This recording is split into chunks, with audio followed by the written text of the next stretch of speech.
হলো কিডনি। এই যে দেখতেছেন, এই যে এটা একটা, এখানে আমাদের অনুভূতি এখানে হবে কিডনি, যদিও এখানে বৃক্ক নেই। হ্যাঁ, বাম পাশের কিডনির অনুভূতি একটু উপরে হবে, ডান পাশের কিডনির অনুভূতি একটু নিচে হবে।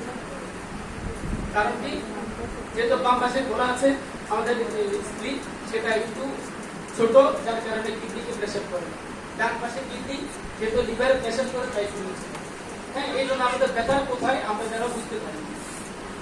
দ্বিতীয় নম্বর, আমাদের এই কিডনি যে সংক্রান্ত, আমাদের এই কিডনি থেকে যে লাইনটা আছে, কিডনি থেকে এসে আমাদের ইউরিনারি ব্লাডার, এটাকে বলে ইউরিনারি ব্লাডার। ইউরিনারি ব্লাডার আমাদের নিচ পেটে, ইউরিনারি ব্লাডার পর্যন্ত যে লাইনটা, এটাকে ইউরেটার বলে। এটা কি বলে?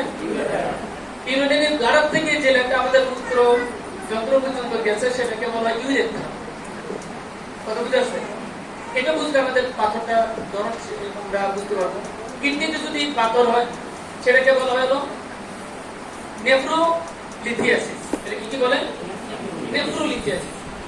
যদি ইউরেটার অথবা ইউরেথ্রা অথবা ইউরিনারি ব্লাডার এগুলোর মধ্যে যদি পাথর হয়, সেটাকে বলা হয় ইউরোলিথিয়াসিস। সেটাকে কি বলে? ইউরোলিথিয়াসিস। আর শুধু যদি ইউরেটার ইউরেথ্রার মধ্যে হয়, ইউরিনারি ব্লাডার না, সেটাকে অনেক সময় ইউরেটারোলিথিয়াসিস বলা হয়।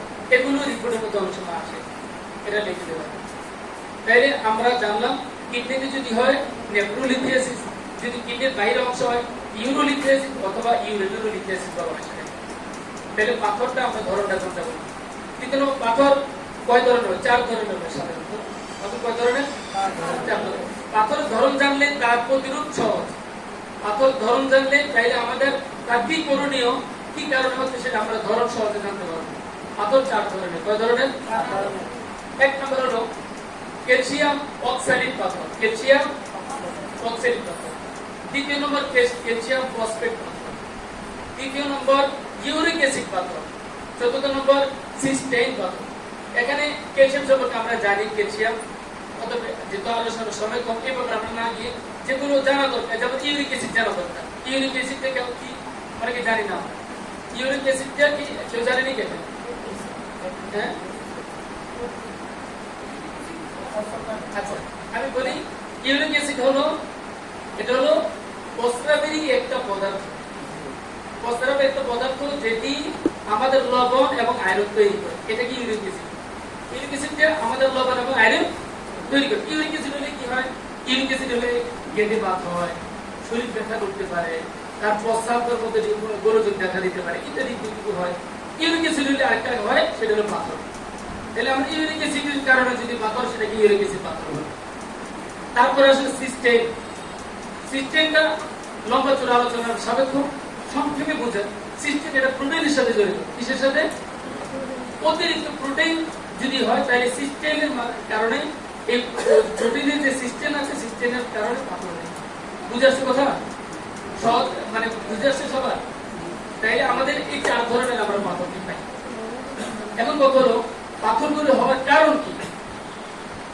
পাথর আগে বলি, পাথর কার দ্বারা বেশি হতে পারে? পাথর সাধারণত কিডনি পাথর পুরুষের বেশি হয়, আর পিত্ত পাথর মহিলাদের বেশি হয়। মেয়ে লোকের বেশি পিত্ত পাথর, গোলব্লাডার, আর পুরুষের সাথে কিডনির সাথে বেশি জড়িত, তার কিডনি পাথর বেশি হয়। তবে হ্যাঁ, কিডনি পাথর যাদের গর্ভবতী মা আছে, তাদের কিডনি পাথর হওয়ার সম্ভাবনা অনেক বেশি। কিডনি পাথর হওয়ার সময়টা 20 বছর থেকে 15 বছরের মধ্যে বেশি হয়, যেহেতু এই সময় আমাদের খাবার দাবার বেশি হয়। হ্যাঁ, এই সময় বেশি হতে পারে। কিডনি পাথর কার হতে পারে বেশি? যাদের ডায়াবেটিস আছে। কিডনি পাথর যাদের, ওদের হতে পারে বেশি যারা অতিরিক্ত ক্যালসিয়াম অক্সাইড খাবারগুলো বেশি খায়, যেমন আমাদের পালং শাক আছে, চিনাবাদাম আছে, ইত্যাদি। তো আমরা জানলাম কিডনি পাথর কার হতে পারে। কিডনি পাথর হওয়ার কারণ কি? কারণ মৌলিক একটি কারণ হলো, সেটা হলো আল্লাহ প্রদত্ত। আমরা সবসময় খেয়াল রাখবো, আমাদের প্রতিটি রোগের মৌলিক কারণকে আল্লাহ। তবে আমরা রোগীকে অবৈ দিব আল্লাহ তাআলার কাছে আপনি সেবা করেন, এটা আমরা সবার আগে করবো। আল্লাহ যদি সেবা না করে, কোনো ডাক্তারও কিছু করতে পারবে না। মৌলিক কারণ হলো আল্লাহ প্রদত্ত।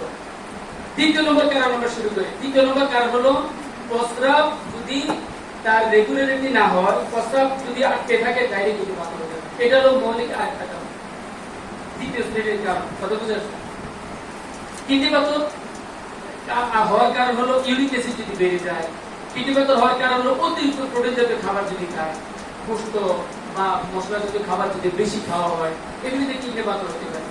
অথবা আমাদের ক্যালসিয়াম অক্সাইড খাবারগুলো যেমন আমাদের পালং শাক বলেন এগুলো কিন্তু উপকারী। মনে রাখবেন আমি কিন্তু পালং শাকের সিজনে অবশ্যই প্রতিদিন পালং শাক আমি আমার পরিবারকে খাওয়াই। কারণ পালং শাকের মাধ্যমে আমাদের ভিটামিন ডি ইউজ করবে না। লাউ শাকের ভিতরে আমাদের যে লাউ শাক আছে না, লাউ শাকের মধ্যে vitamin A B C D চারটে আছে। পালং শাক অনেক উপকারী। যদি এখন আলোচনার মাধ্যমে আপনারা বুঝতেছেন পালং শাক খাওয়া যাবে না, ভীতি ভয় পাওয়ার কিছু নেই, মানে লিমিটেশন, লিমিট ক্রস করা যাবে না। হ্যাঁ, এই জন্য বললাম পালং শাক অধিক উপকারী। যাদের হাড়ে ব্যথা হয়, মাজা ব্যথা হয়, এদেরকে আপনি রেগুলার পালং শাক খাওয়াতে দেন, যে আপনার পালং শাক আমি খুব ভালো আলোচনা শুনতেছেন, মনে হচ্ছে ভালো লাগে। তাইলে এখন আমরা যারা যেমন হচ্ছে ক্যালসিয়াম অক্সাইড খাবারগুলো আমরা পরিচিত, এটার কারণে আমাদের কি কিডনি পাথর হচ্ছে। এখন কতগুলো লক্ষণগুলো কি কি লক্ষণ ভিত্তিতে আমি বুঝবো তার কিডনি পাথর হচ্ছে, সেটা আমার কাছে রিপোর্ট আনে। আমাদের হোমিওপ্যাথি ডাক্তার কিন্তু রিপোর্ট অনেকে রিপোর্ট বুঝেন না, অথবা অনেকে বুঝলেও আমার কাছে রিপোর্ট আসেনি। তাইলে আমি তখন কি করবো, তার লক্ষণগুলো নিয়ে আমি বলবো তার পাথর হয়েছে, কনফার্ম হতে হবে, ঠিক না? আমাদের কিডনিতে পাথর হয়েছে এটার মৌলিক একটি কারণ হলো যে আমার প্রস্রাব ঠিক মতো রেগুলার হচ্ছে না, বাধাপ্রাপ্ত হচ্ছে। রুগী এসে বলে ডাক্তার সাহেব আমার তো প্রস্রাব ঠিক মতো করতে পারছি না, প্রস্রাব করতে জ্বালা পোড়া, প্রস্রাবের আগে জ্বালা পোড়া, পরে জ্বালা পোড়া, অথবা প্রস্রাব করতে পেইন হচ্ছে, ব্যথা, এই যেন ব্যথাবোধ ব্যথা ইত্যাদি ইত্যাদি বিভিন্ন ব্যথা হতে পারে। আর কি বলবে ডাক্তার সাহেব এছাড়া আপনি কি আছে, বলবে যে আমার বমি হচ্ছে, বারবার পেইন হয়, বমি বমি ভাব অথবা বমি হচ্ছে। এগুলি যদি আমরা রুগীকে পাই তাহলে আমরা বুঝবো তার কিডনিতে পাথর হয়েছে। এবং আমি তাকে জিজ্ঞেস করবো দেখাবে কোথায়, সেই দেখাবে কোথায় বলেন, কেউ দেখাবে আমার এখানে ব্যথা, এখন পাথর হয়েছে কিনা আমি বুঝবো।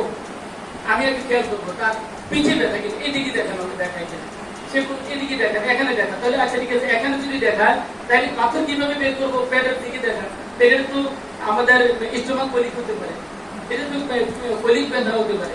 এখন আমার এই এখানে ব্যথাটা কিডনির যে ব্যথাটা হয় এটাকে রেনাল কলিক বলে। এটা কি বলেন, কলিক মানে হলো এসে আবার চলে যায়, ব্যথা হঠাৎ আসা হঠাৎ যাবে, এটাকে কলিক বলে। আর যদি এটাকে লাগাতার ব্যথা হয় সেটাকে ডালস বলে, সেটা কি বলে, ডালস। মনে রাখবেন কিডনি পাথরের যেটাও কথার আলোচনা ভিতরে এসেছে, কিডনি পাথরের ব্যথা অথবা পিত্তথলি পাথরের ব্যথা অবশ্যই 1 ঘন্টা বেশি হতে পারবে না। তোমার দেখো কথাটা 1 ঘন্টার ভিতরে 1 ঘন্টা পর্যন্ত হতে পারে। যদি 1 ঘন্টা বেশি হয় রোগীকে আমি ভাববো রোগীটা সিরিয়াস, রোগীর কন্ডিশন খুবই সিরিয়াস। তাই আমি এগুলি যদি দেখি তাহলে আমি ভাববো যে এখন সে আমি ব্যথা, আচ্ছা আচ্ছা ব্যথার ধরন কি বলুন, কি ধরনের ব্যথা, জ্বালাকর না অন্য কোনো ধরনের ব্যথা, সে রুগী বলবে, আপনি বলবেন না জ্বালাকর ব্যথা, অনেক রুগী সে সরল মনে বলে হ্যাঁ হ্যাঁ জ্বালাকর ব্যথা, আপনি আসলে এটা কি সুদ ফুটানো ব্যথা, হ্যাঁ হ্যাঁ সুদ ফুটানো ব্যথা। এগুলি রুগীতে কিন্তু আপনি কোন কিন্তু মিষ্টি বেশি পছন্দ করে, সে বলবে হ্যাঁ টক বেশি করে, তাও ব্যথা। এগুলি এইভাবে প্রশ্ন করা যাবে না, প্রশ্ন করতে হবে কি ধরনের ব্যথা, আপনার কোথায় ব্যথা, কি ধরনের ব্যথা। রুগী তখন বলবে আমার এখানে ব্যথা। এখন যখন রুগী বলতে, এখন আমি তাকে ফাইন্ড আউট করতে যাবো আপনার প্রস্রাব করার সময় প্রস্রাবের যে লাইনটা আছে ইউরিনের ব্লাডার অথবা প্রস্রাব যন্ত্রের কোথায় ওখানে ব্যথা আছে কিনা। যদি ওখানে ব্যথা